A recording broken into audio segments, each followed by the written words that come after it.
Let's talk briefly about how you would increase profits with information, because it is with that information that we make little adjustments to increase our sales. Now, whenever you sell a product online, it's rare when you have a hit right out of the box. It probably takes a little while before you can figure out exactly what people want, and then you offer it to them. And you've got to make little adjustments to the sales process. And even if you're reaching your financial or your sales goals, you need to know whether or not you could have done better. Perhaps you had 300 sales or 300 units of sales, but you probably could have had 500 if you had had better information. Because sales figures are really only one part of the equation. Even after you get the conversion rate, the earnings per clicks, and the traffic numbers from the affiliate platforms, they only tell part of the story as to how well you're doing and how well you could have done. Now, in order to know what to change in order to do better, we need to know whether or not people are making positive decisions on their way to buying our product online.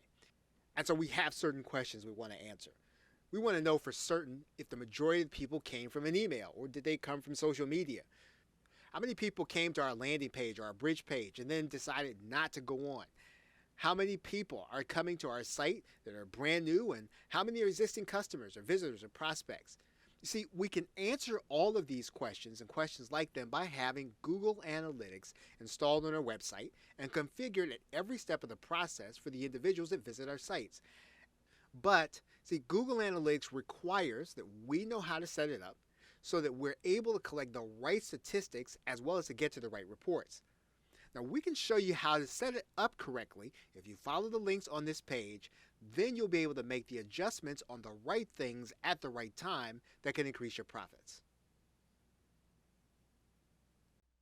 Hello and welcome. Now, in this course, you are going to receive a tutorial on a basic setup of Google Analytics on your site. Now, we'll start with how to begin with a new Google Analytics account. Now, you'll be connecting your website and or custom page builders or even your WordPress site. Then we'll be walking through some of the specialized features of Google Analytics, such as setting up annotations so that you'll know how your site is performing at a glance. We'll be setting up intelligence events so that you can have emails sent to you when certain things happen on your site. We'll be setting up custom segments so that you can break down different views of your website activity. We'll then be looking at specialized functions of Google Analytics. We'll be talking about how you can export your data for further analysis, as well as setting up custom reports. And we'll also be talking about different integrations that you can do with Google Analytics to extend the functionality. We'll be talking about different templates that have already been created that you can actually use so that you don't have to create them all yourself. And specialized actions such as real-time reporting. And real-time reporting allows you to see what's happening with your site at the moment. And you'll see how to view this through your Google Analytics account. Now, you'll see how to read your reports. And finally, you'll conclude the course with being able to do a basic setup. And of course, when the course is over, you'll be able to do your own basic setup and explain what's happening in your reports. You'll then be set up for a more in-depth and advanced study of everything that Google Analytics has to offer. Okay, so with that, thanks, and I will see you in another video. Hello and welcome. In this video, we are going to take a look at the navigation and the admin panel for Google Analytics. And when you reach the URL, you're just going to go ahead and click Google Analytics, and this will bring you into the home screen. Now, there are a couple of things that you'll want to take note of. First, the upper right-hand corner, you're going to see 3 dots. You're going to click those dots, and then you're going to click into User Settings. This is where your account identification information is going to be, and account will start with a default date range of 7 days. If you want to look at something more than that, you can look at as much as a month at a glance, but typically you're going to look at 7 days or a week. If you scroll down, you're going to have certain things in your account by default. And that means then that Google Analytics will send you information on all 4 categories, including performance suggestions, feature announcements, feedback, and then other offers from Google. If you don't want to receive any of this information, you can actually untick all of the things that you don't want to receive. Now, email analytics will come direct to your mailbox, and you can get all website data for any website that you have set up for Google Analytics. You can have that set up by default in this area when you start your account. And we'll now go back to the home page, and you're going to see a left side menu here, and some of this left side menu we'll be discussing in this course. We're going to be discussing the reports menu, real-time audience acquisition behavior and conversions. All these are reporting mechanisms that will tell you certain information about your sites and your traffic. The customization menu will give you latitude over how you want to get the information and what you actually want to see. And we'll talk about that in this course also. Discover is additional information and research on Google Analytics. And the admin panel at the very bottom is where you'll be doing most of the work in setting up websites and other factors of your Google Analytics. For example, if you were to look at the properties menu, you'll see that we can pull down this drop-down menu and we'll see all of the sites that we have set up with a particular account.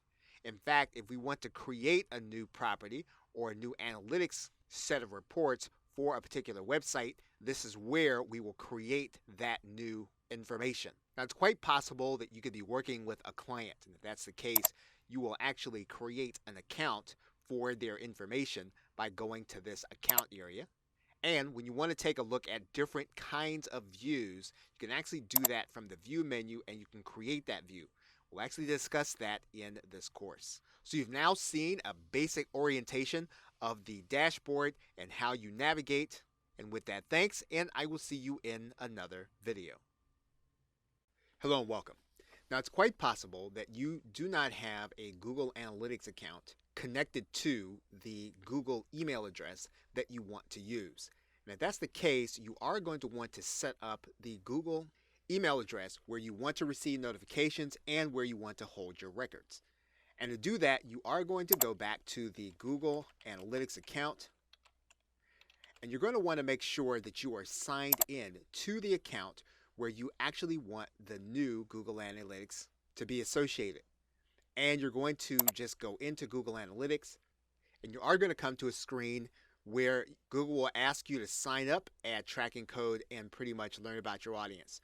And all you'll need to do is to click this sign up button, and then you'll be taken to the new account setup. Now, when you first sign up, Google is going to ask that you create one account name and that you create a website name. You're going to have to set up at least one website in order to get started.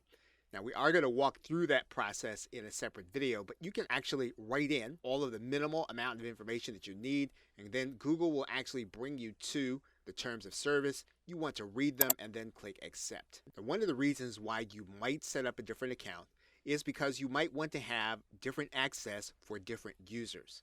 If that's the case, what you're going to do with this second account is you're going to add a user. And you can do that by going to the admin area. And you'll see on this left-hand side that there is a user management link. You're going to click that link. And then you're going to add account users. And what you're going to do is you're going to click this plus button. And then you're going to add in some other email addresses of individuals that are going to have access to the account.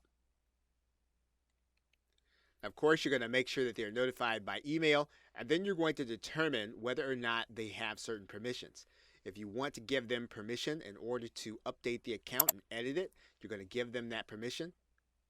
And then it automatically gives them access to collaborate. Now, you can also decide that you don't want to give them access to the edit, but you want them to be able to collaborate. You can decide not to do that one, and you can give them read-only access. And in some cases where you have client and you want to give them access to their own account so they can see it, but you don't want to have them inside of the one that you're creating for other properties, in this separate account, we can give them the ability to read and analyze when we give them access to the account. We can determine that we want them to be able to manage users, and whatever level of permissions that we have decided to give this person, we can go ahead and then click add. So basically what you have now is you have another account that you can actually use, and you can have other people attached to it, while at the same time you can keep a separate account to manage certain properties and you don't want to have others connected to it. Okay, so with that, thanks, and I will see you in another video. Hello and welcome. Now in this video, we are going to set up an account for any website, web page, or set of pages that you are going to track. In order to do that, you are going to go to the admin area, and you can reach the admin area by clicking this gear icon. When you get there, you're going to look for this property drop-down menu, and then you're going to click create new property. When you get there, you're typically going to be tracking a website of some kind. So you're going to click website. Now if you are tracking the activity on the mobile app, you're going to want to click this box. But in most cases, you'll be tracking your website activity. Now you're going to write in a name that you're going to see internally, and this is going to be something that you're going to see from inside of the website. So you want to go ahead and write in a website name. Once you do that, you're going to write in the website URL. And the website URL is actually where you're going to put the tracking code for a specific property. So in this case, you can actually write in an entire website, or you can actually put in a website that you're going to be tracking within a subdirectory. So in this case, we're going to put in a website in a subdirectory. Now you're going to be asked the industry category, and you're going to be using this primarily for comparison's sake.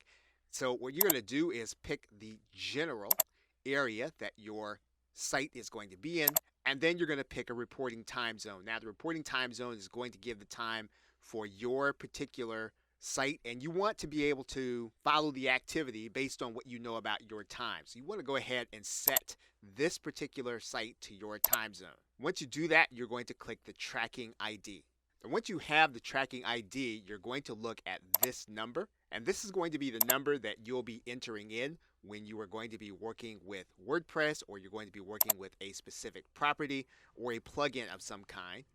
You're also going to see that you have a JavaScript code. And that JavaScript code is what you're going to actually copy into the website where you're actually going to be looking. And this will actually measure all of the activity from the level at which you connect the code to everything that happens underneath that code or in every subdirectory afterward. For example, you'll see that you have in a website here, you have a subdirectory, and Google Analytics will be set to track from this directory and everything that happens after this subdirectory. Once you have your tracking code, you are going to go to the data collection area.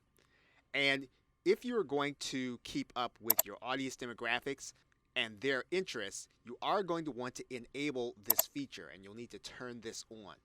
Now, if you're going to be doing retargeting with your account and you want to track the effects of that retargeting, you're going to want to turn on remarketing. But in most cases, until you're actually doing it, you can actually leave this turned off. Once you have the advertising reporting features turned on, you're going to click Save.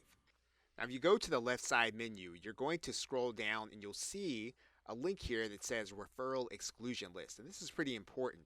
If you have a lot of traffic coming from a particular site, let's say that you're selling a product on an affiliate network, because that won't be an indication of how much traffic you're actually getting. It's just a referral or it's a pass-through. So if you have any sites that send you lots of visitors, but you're not necessarily looking to track that activity, you want to include them in your referral exclusion list.